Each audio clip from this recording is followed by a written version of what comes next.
We're all experiencing uncertainty and loss during this time. We're also wired to equate that what we do is who we are. It's hard even thinking about giving up a dream job, let alone two. Listen to this story. Just over a year ago, ABC News anchor Paula Ferris stepped down as co-anchor of Good Morning America Weekend and co-host of one of my favorite shows, The View. She explains why in her debut book, Called Out. Well, guess what? She joins us live this morning from New York. Good morning to you, Paula. What a treat to talk with you this morning. It's great to talk with you as well from your home, Alanna. Times have certainly changed for us. Who would have thought that Skype would be the mode of choice in our broadcasting world, right? No kidding. Well, actually, I'm glad you brought that up because before the pandemic, you were scheduled to be in Dallas in our studio. Obviously, we're now in our homes now. How are you and your family dealing with quarantining? We're doing well. The kids have been out of school for a really long time, but I think the thing about this moment is, Alanna, we are all in it together, and we're all experiencing loss on a different level. Some experiencing more than others. Some experiencing loss of job, significance. They're losing family members to this crisis. The big thing, I think, God can redeem every situation. I'm bummed that I can't be there in Texas with all of you for Good Morning Texas, one of my favorite places to be. But there's a plan for everything, and not going to question that. But our family is doing well, and I hope your family is as well. Paula, that's a great perspective. That's a great perspective. And so let's dive into your book because your perspective has changed. And I can't wait to hear about this because we tend to think that what we do is who we are. I'm guilty of that also. Absolutely. But take us back. You seem to have it all. You were anchoring Good Morning America Weekends, The View, covering stories all around the world. But what were you dealing with off camera, physically and mentally? Well, I was at the top of my game, career-wise, right? I was leaning in hard to what society told me that I should leaning in hard, even to what, the religious sectors tell us to find our calling. And unfortunately, Alanna, calling is almost always synonymous with career.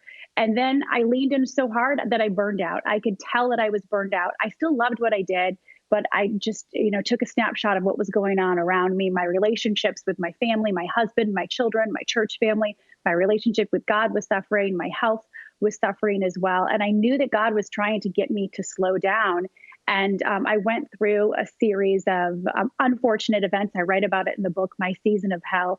The craziest things happened to me within 7 months. And I knew God was nudging me to slow down and to get off the fast track and get my life back in order.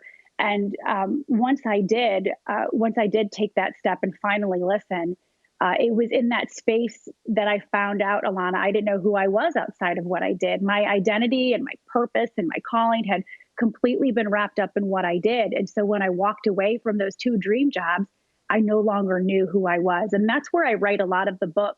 It's about, discovering true, unmovable, unshakable, unrootable purpose, and then discovering our true calling as well. It takes so much courage to, one, just kind of acknowledge that and then to act on it also. And so I know we've never met before other than right now, but I'm so proud of you for doing that. Thank you, Alanna. It's truly moving to take that that leap of faith here. And now we can read it in a book. Now, I understand you had a meeting with the president of ABC face to face. Was that maybe at the climax of when all this changing was happening? Tell me about that, because that sounds intimidating.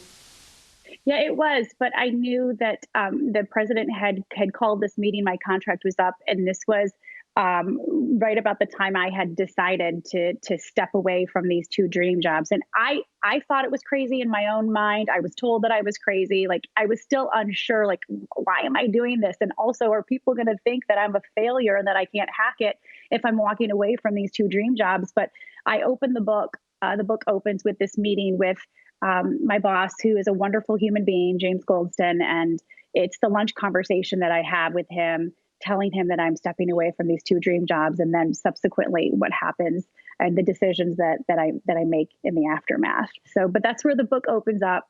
And, I hope that the book can encourage people to really root into what matters. I thought that I had it right. I thought that I was, chasing my God-given calling, but I realized that I really just had it had it all wrong. And then once it was taken away from me, and sometimes things are taken away out of our own volition, I decided to step away.